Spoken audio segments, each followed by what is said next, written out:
Wolfman is written and directed by Lee Winnell, now returning to another Universal Monsters/villain story after directing The Invisible Man. And here, a family at a remote farmhouse is attacked by an unseen animal, but as the night stretches on, the father begins to transform into something unrecognizable. The film stars Christopher Abbott and Julia Garner, and much like The Invisible Man, is an attempt to take what is a larger-than-life story and ground it in some kind of reality. Both of them involve a bit of a domestic situation. In The Invisible Man, it was about a woman dealing with an abusive spouse. And here we have a stay-at-home dad played by Abbott who is very much trying to not recreate the sins of his father. He doesn't want to raise his young daughter and make the same mistakes that his dad made. There was a really good line early in the movie that it was essentially like a parent tries so hard to not scar their children that they end up becoming the thing that scars their children. And I thought that that was really profound. And that's essentially the theme of the movie, is trying to not become something that you don't want to become. In an emotional sense, he doesn't want to make the same mistakes his father made. And in a physical sense, he's becoming Wolfman and would really like to not become Wolfman because he's going to kill his family if he does. Lee Winnell is something of a legend in the genre space. I mean, he wrote Saw and starred in it. He, of course, wrote Insidious, had a role in that too. And as a director, Insidious Chapter 3, actually not too bad at all. Upgrade, great. Upgrade is awesome. The Invisible Man, also great. And with that movie, he proved that he was arguably one of the only people of recent times anyway, since Stephen Sommers directed The Mummy with Brendan Fraser, that can actually make a really good Universal Monsters film.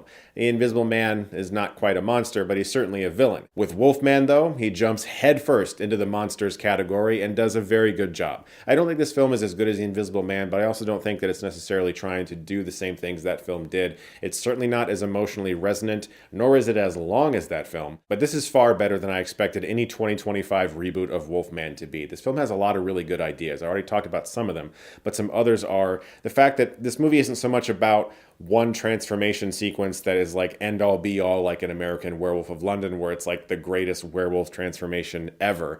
This entire film is about this guy becoming this thing, and you get to watch him every step of the way as his senses are heightened. There's an amazing early sequence that has a great payoff that I won't spoil for you, but essentially he's hearing something, and it sounds like the world's largest animal is stomping on the roof, and what he eventually uncovers is really fun. And putting us 100% from his POV and allowing us to experience how his senses change, how he reacts to the world, and sometimes even what he sees in a very unique way as well. It's not like we cut to the predator vision or something.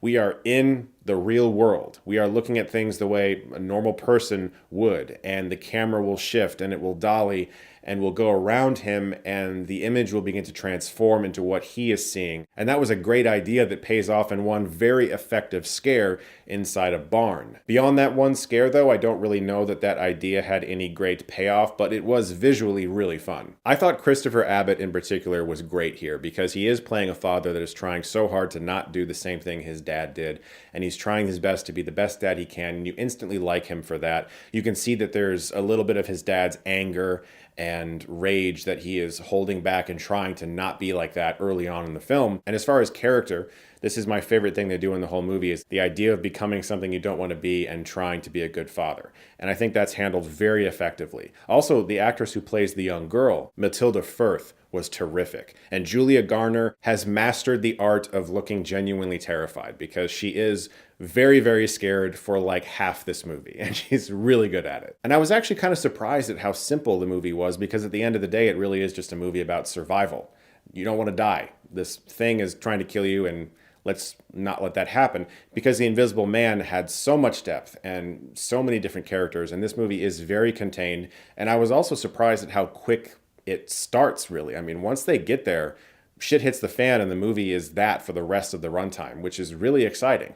That being said, when it ends, again, I won't get into any spoilers, but when it ends, I did sort of feel like I was waiting for an emotional payoff that didn't quite come, because an aspect of the movie that is very important to the setup is that Julia Garner, as the mother, is having a harder time connecting with her daughter than Christopher Abbott is. She says that he has an easier time of it, and for her, it's not as easy. And so it's important for these characters to sort of team up and go against this thing that is now trying to kill them. And while the physical aspect of this is certainly taken care of when it comes to the mother trying to protect her daughter and make sure this thing doesn't kill her, I did think it was missing a little bit of the emotional side, a reconnection, even if it was just like one scene in the film where the mother and daughter have a conversation that seems to establish steps taken to move forward. I felt like I was missing that beat. What I'll also say about Wolfman that I really appreciated is the commitment to practical makeup effects. There's no American Werewolf in Paris looking shit. It's not like all CGI or anything.